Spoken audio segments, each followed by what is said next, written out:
I'm James Atkinson, and this is Drinks Adventures, the podcast where I speak to some of the world's most exciting producers of beer, wine and spirits and explore trends and issues in the drinks industry today.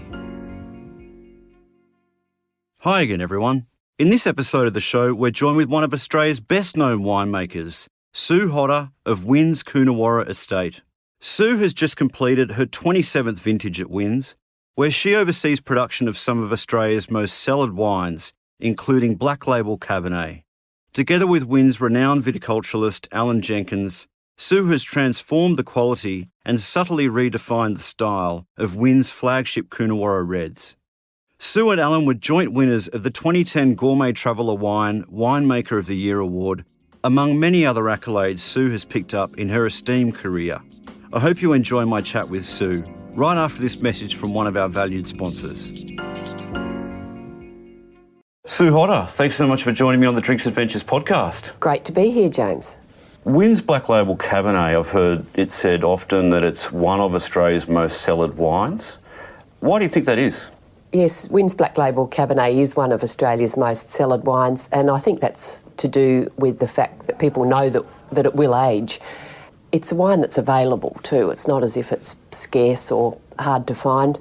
A lot of people put it into the cellar every year. We're always looking for the old Black Label bottles, in particular the 1960s. They're the ones that are drinking beautifully, with a couple of exceptions. They're, of course, low oak, moderate alcohol, medium-bodied wines, but they've just held their fruit so beautifully. They're really inspirational to us today because we can drink them and know that they were never big blockbuster styles, but they've aged very well. The 70s was really an era of growth and a lot of planting and young vines and perhaps overcropping, although many of the wines of the 70s are a bit light and perhaps not as interesting, but in general, most of them are still pretty fresh. What kind of happened after that, the 80s and the 90s? Well, we love a generalisation about decades, and we've got to be careful with that as well. As a sweeping statement, when we did this 60-year tasting, we didn't have any outright duds that are completely past drinkability. Now, of course, we had some cork variation, bottle variation, etc., and we did allow ourselves to check 3 or 4 bottles before we did the tasting, but we didn't just keep opening endless bottles until we found a good one. The 1980s, in general, we'd describe as wines that were more leafy, more obviously Cabernet-like, as they say. Then in the 90s, we'd probably describe the wines as being bigger in structure and some more dark fruit. The 1990s were an amazing run of vintages in terms of the growing conditions, and the resultant wines are bigger in stature and structure than the 1980s and riper. The turn of the century was a profound time at Wynns in that Alan Jenkins, our viticulturist, arrived and he was not impressed, to put it bluntly. We had too much dead wood on them. We had some trellises that were falling down. We'd started to rejuvenate this large area of old vineyard, but arguably not quickly enough. We started on that in the year 2000, and we didn't make our John Riddoch wine for 3 years while we did that. That process commenced and it's still ongoing, although nowadays we're likely to do replanting, and that's probably a phase that we're in now. We've replanted 1/3 of our vineyards, a lot of vineyards with too much virus and dead wood in them. Also, some of them were old vineyards, and not every old vineyard is a good one. The replanting that we're currently doing is a lot more precise than I saw in the 90s when we were just about expanding the vineyard area. A lot more alignment of soil type to irrigation and selection of clones and rootstocks and trellises. So it's going to be a pretty exciting time the next 20 years as these young vineyards are starting to come into quality production and we can consider them for Black Label. When you talk about Alan was unimpressed with the state of the vineyards when he got there, was that kind of probably a common thing in that era, that winemaking companies weren't investing enough in the viticulture side of the equation? Most certainly, and coming off the 90s, which was a run of optimal growing conditions and vintages, And we had a large area, so we had a lot to choose from. When you get some vineyards with very low crops, it's not always proportional to quality. If you see a tree in the backyard with one apple on it, you think, well, what's happened to that poor tree? And the vine's the same. Balanced vines have the right canopy to fruit ratio, and that differs from vineyard to vineyard. So we learn about what constitutes good vine balance, and we weren't seeing that when Alan arrived in a number of our old vineyards. It's probably pretty unique that the team of yourself and Sarah and Alan have all had such long tenures at Wynns. Why do you think that is? Yes, so we've been working together for 2 decades. We do love it, and we've got some amazing people working with Alan. Ben Harris, a really talented viticulturist, Nick Bavistock, Catherine Kidman, Kerry DeGarris, and the latter two are PhDs who have a profound knowledge of viticultural developments and how they apply to our vineyards, and a lot of collaborations with various universities and agencies that we can do to understand what's happening in our vineyards. We've still got a lot to do, but starting with excellent fruit is a very good position to be in. What about the actual winemaking practices? You've been chief winemaker since '98, I believe. We've done an amazing amount in the vineyard, and that's been well documented, which is great, and we've still got a lot more to do.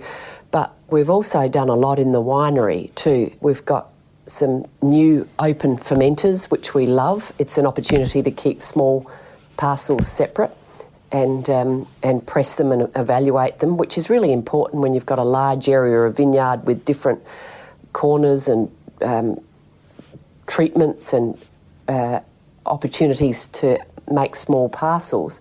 We also have an optical berry sorter, which we've really appreciated, which gives us the opportunity to have a really clean or uniform sample, which is important for Cabernet, which can have the odd green berry popping up or shrivelled berry.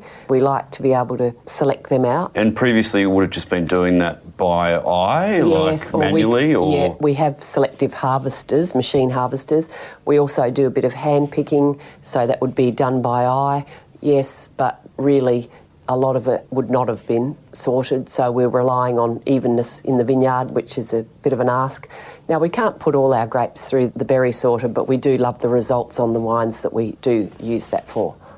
And so that just means you're getting a bit more detail and just a higher quality in the fruit that you're working with. Yes, and with all vineyards, our aim is to have evenness so that we can go out and taste the fruit before picking and make a really confident decision that these grapes are ready to pick and they'll be suitable for our Black Label Cabernet.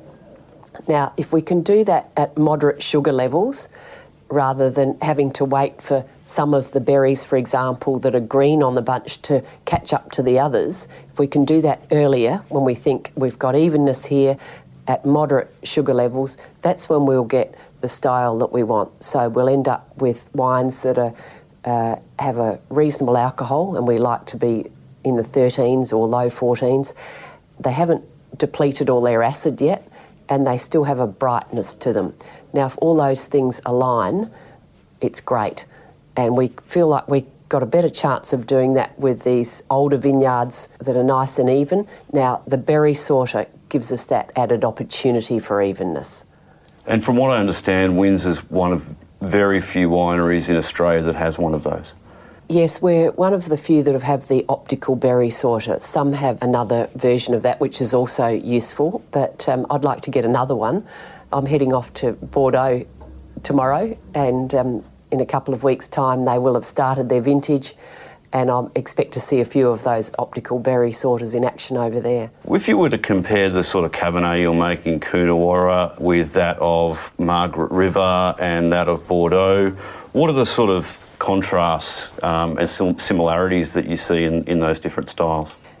If you would have asked me to compare the world styles of Cabernet 20 years ago, it was more clear-cut. We could say that Napa styles were bigger shouldered wines and darker, and the Bordeaux's were savoury and even, and Coonawarra was perhaps more minty and bright fruit. However, now all those old paradigms with climate change and different viticultural treatments seem to be less defined. And even within Coonawarra now, there's a lot of variation in the styles that people are making, and I see that in Bordeaux and Margaret River, Napa.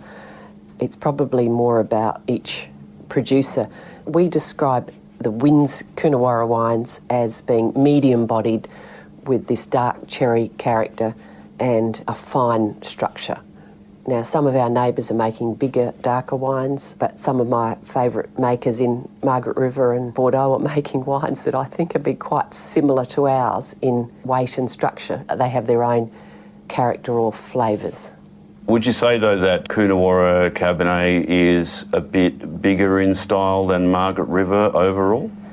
Look, bigger? No, I wouldn't, actually. I would say it's more about flavours rather than weight, because I think in both those regions you would see some finer, elegant wines and then bigger wines. I think it would be inaccurate to say that one is bigger. Good Coonawarra Cabernet has a real fruit purity and very bright, precise fruit flavours and aromas. Good Margaret River Cabernet has nice savoury density to it and evenness across the palate. To my mind, that's how I would describe the differences in the best versions of each. People talk about how Coonawarra and Cabernet as well have both been a bit out of fashion as as regions and styles of wine. Are you seeing that that's the tide's kind of starting to turn there a bit? Well, or maybe you don't agree with that statement at all? Often what people talk about and what happens are two different things. Cabernet, of course, is the most widely planted grape variety in the world, and arguably in many areas it shouldn't be grown. To grow Cabernet in the best sites is really quite difficult, even though it's a thick-skinned variety, so it's not vulnerable to diseases. But Cabernet can be plain and hard and green if it's not grown in the right areas and with good viticulture and winemaking.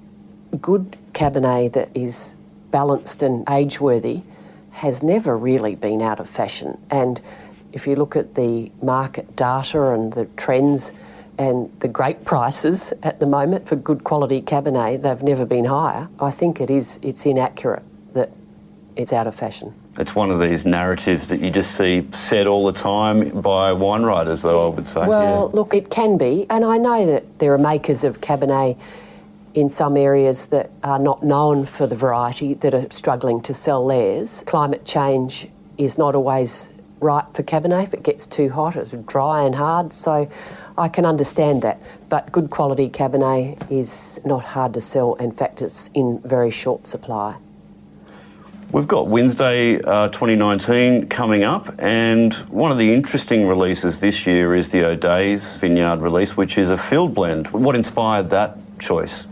Each year we release a single vineyard wine, and we have a list of about a dozen that we choose from.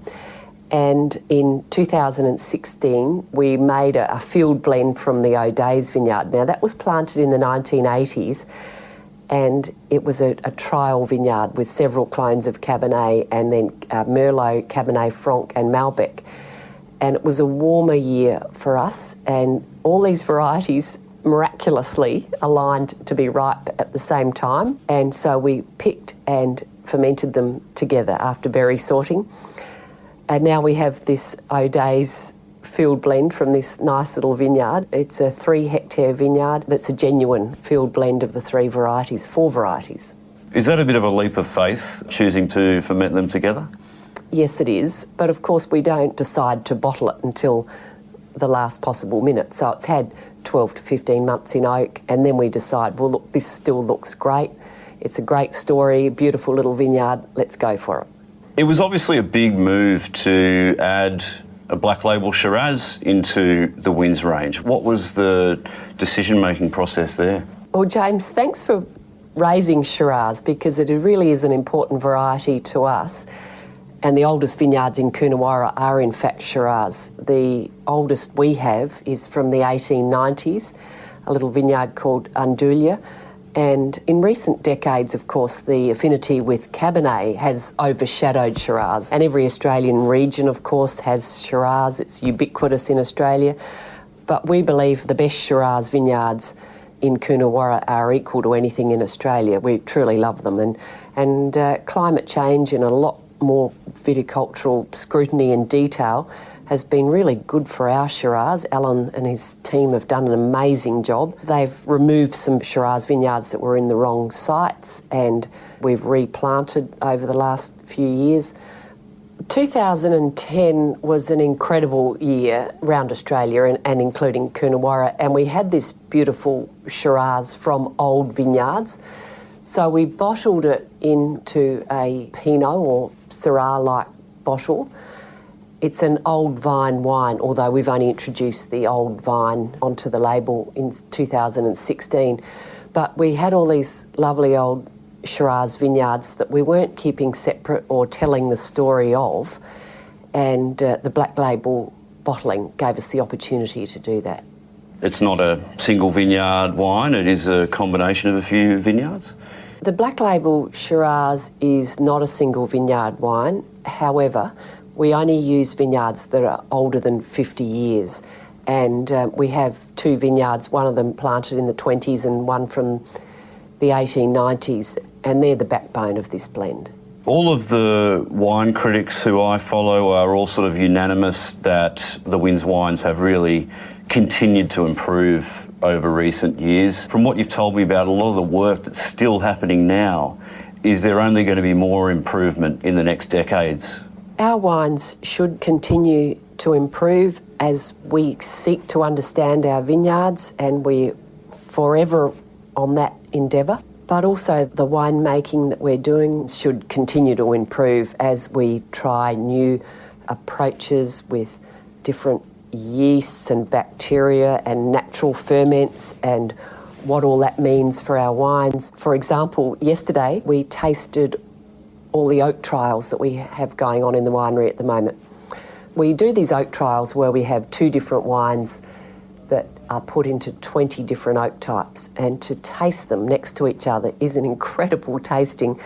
It's amazing the difference that different types of barrels can make, whether they be from different forests or toasting treatments, size of vessel. We work with 6 different French cooperages. I don't mind American oak, but it's not suitable for our wines. And this coming Wednesday release, what are some of the other inclusions this year that people should be looking out for? For Wednesday 2019, we have the 2017 Cabernet, and this was the only Cabernet that we made from that vintage. We didn't make a John Riddoch or a single vineyard wine, and here we are with the Black Label, which we think will be a really good member of the heritage lineup of Black Label Cabernet.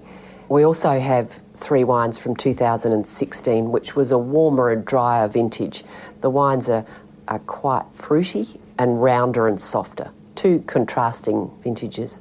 Well, Sue, thanks so much for joining me on the podcast. It's been a fascinating chat. Thank you, James. The Drinks Adventures podcast is produced by me, James Atkinson, with additional production and mixing by Dave Robertson. You can find complete transcripts, links and other information on the show at drinksadventures.com.au. You can follow me on all social media platforms at by James Atkinson, like my Facebook page, James Atkinson Drinks Adventures, to be kept informed of podcast giveaways and other news about the show. The Drinks Adventures podcast needs your support as listeners. Please do us a favour and leave an honest review and rating for the podcast on iTunes or Stitcher. We love hearing your feedback, and it helps inform other people this is a show worth listening to. Or simply drop us a line at hello@drinksadventures.com.au.